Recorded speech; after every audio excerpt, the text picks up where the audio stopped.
In the small town of Taylor, the GBW struck gold.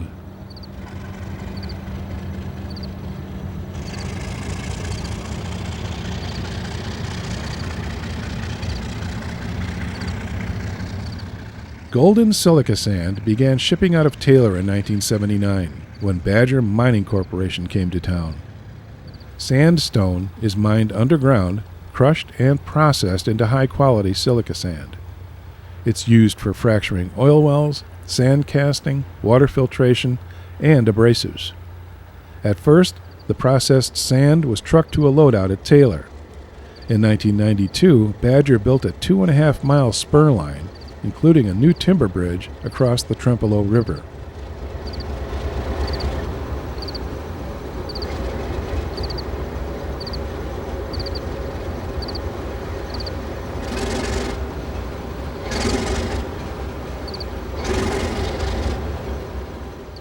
Badger Mining leases the 305 from the GBW.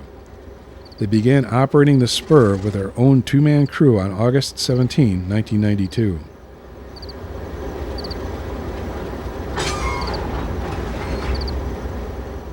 The 305 leaves the mine in the morning to deliver to the main line, sometimes meeting the road train.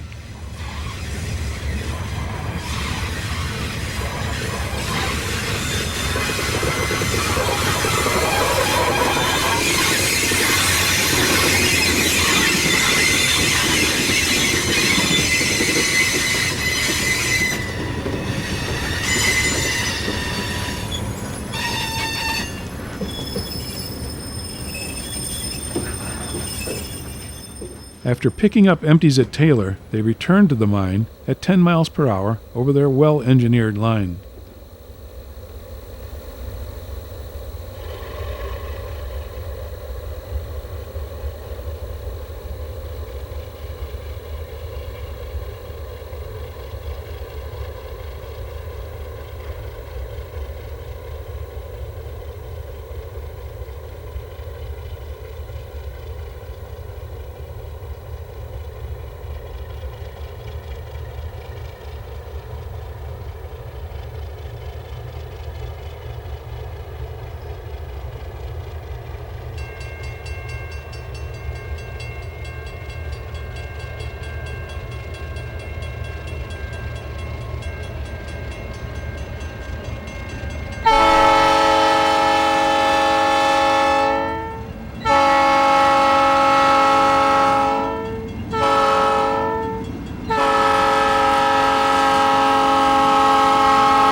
When they get back to the mine, the 305 will spot the hoppers for loading. Later, it will sort them for delivery.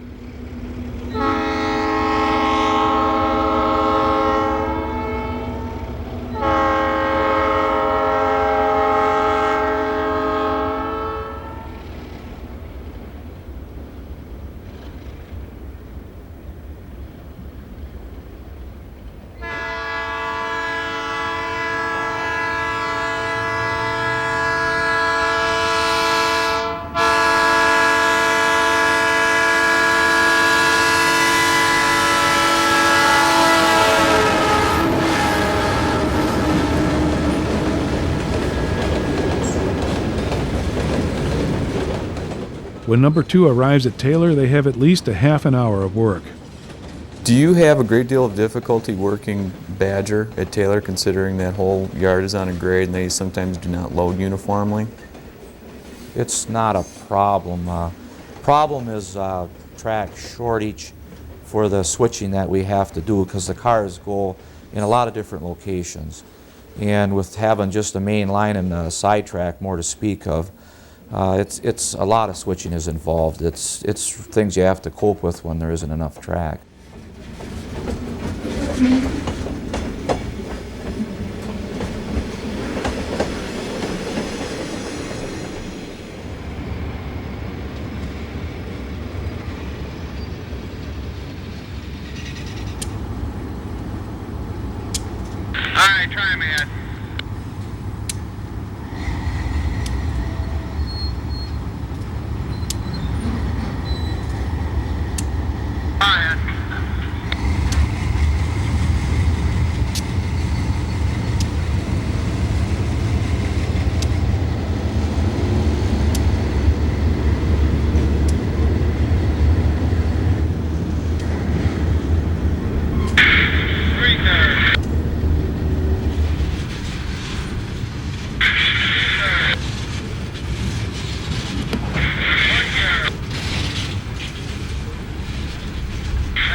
right ahead. They bring down 20 loads or so, and then they'll grab like 15, 20 empties and take them back up. Cars are different size. Some are 35 footers. Some are 40s and 50s. They vary in size, so you gotta watch how many you handle.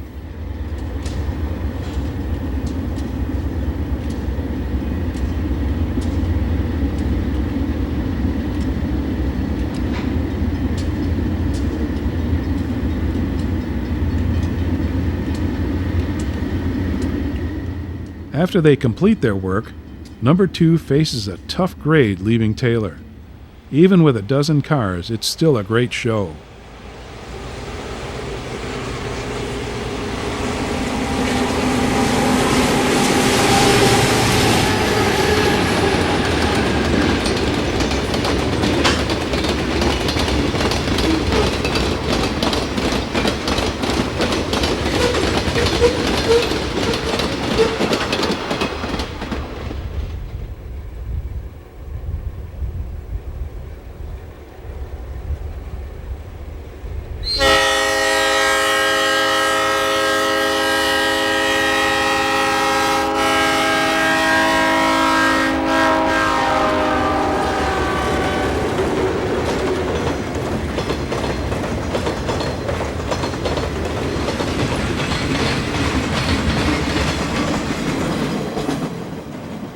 Since you're still using cabooses, why do you see Freds on Green Bay and Western cabooses?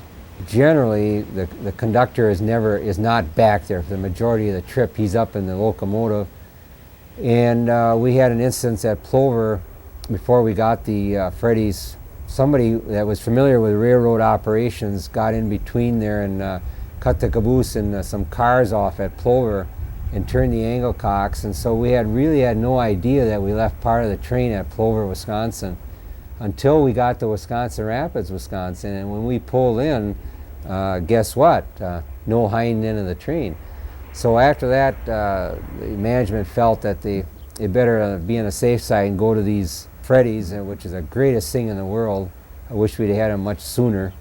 They tell you the very important things, the engineer, how quick the air comes back to the caboose and how the air is reacting, how the brakes are reacting in the caboose, how much you've actually drawn off in the head end. You might have drawn off 10 pounds in the head end, but if you got a very long train, the air is weaker towards the rear end, and you may only get a 3-pound reduction in the caboose. This helps you to maintain safe control of the train. Really, I love the rear end train link. At Hickston, number 2 often works the Magnum timber plant, picking up wood chips bound for the Rapids area. But not today.